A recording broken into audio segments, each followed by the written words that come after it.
In this video, we're going to go through how to set up a workflow where the trigger is an appointment and the status of that appointment. So when someone books, shows, cancels, or is a no-show on a particular calendar, the relevant actions of the workflow are also applied. For this demo, we are going to assume that you already have a calendar set up. You may also have some sort of pipeline that is set up to track if an appointment is booked, showed, etc. So the first thing you want to do is come into workflows and create a new workflow. We're going to choose to start from scratch and create our new workflow. For this one, I'm going to call it Appointment Booked. And we're going to start by clicking the Add New Workflow Trigger button. So we want to select the workflow trigger and you can search for appointment. We're going to select appointment and then we're going to add a filter. So in the first drop down for a filter, you can choose if this is going to run just on an appointment status, in a calendar, in a team calendar, or only for team calendar. For this example, I'm going to go in calendar and then I'm going to select the calendar I would like to use. This is the same process if you are choosing a team. However, in calendar team, you would simply select the team instead of the particular calendar. So we're going to go in calendar, select our calendar, and then we're going to add another filter, and we want to say when the appointment status is. And for this example, we are going to go confirmed. However, you could also select cancelled, showed, no showed, invalid, or new. I've also labeled the trigger name as appointment is confirmed so that I can see that visually on the workflow.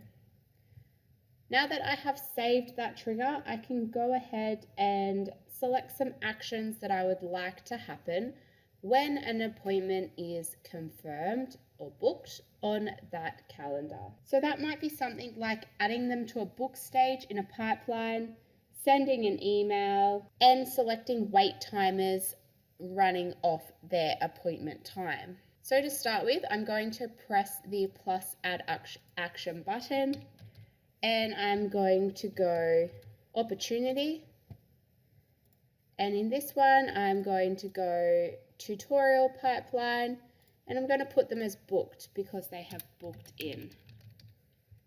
You also have the option to add an opportunity name, source, lead value, a status, and you can select the toggles to allow an opportunity to move to any previous stage in a pipeline or allow duplicate opportunities.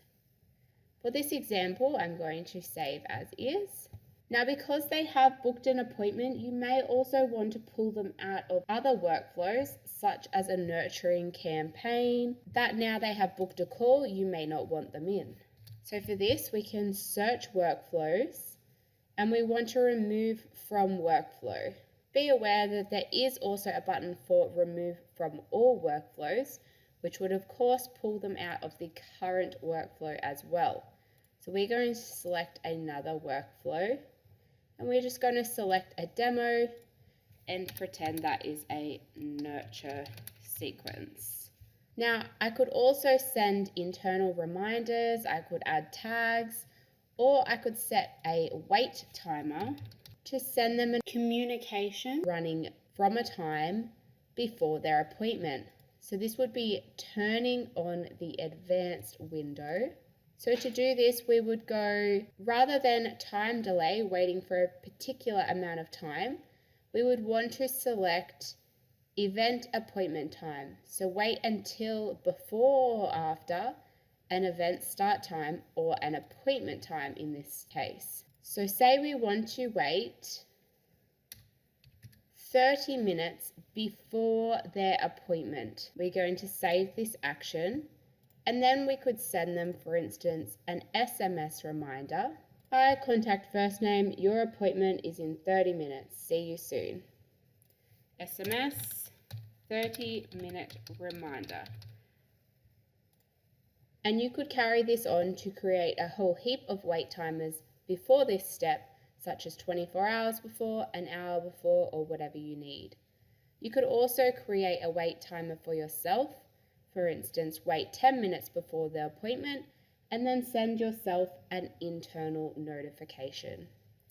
Keeping in mind that everything within the workflow works from top to bottom, running through one by one. When you have it configured to your liking, you can toggle on to publish and hit save. Please remember that if this is something that you may have the same contact going through multiple times, you'll want to come into settings and make your workflow set to allow multiple. This means that if it's a particular calendar that you might have a client booking on multiple times, they'll be able to receive the booked reminders each time they book on that calendar rather than just once.